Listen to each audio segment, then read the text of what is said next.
Welcome to my channel. आ गए हम लोग वीडियो बनाने के लिए।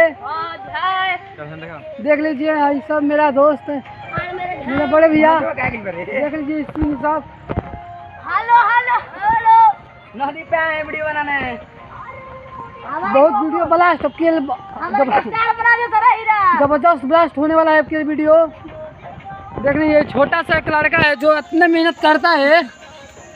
ये भी एक छोटा सा लड़का भी मेहनत करते हैं। देख लीजिए जो हमारे चिरकुट बाबा है, यहाँ पर चिरकुट बाबा के रोल निभाएंगे।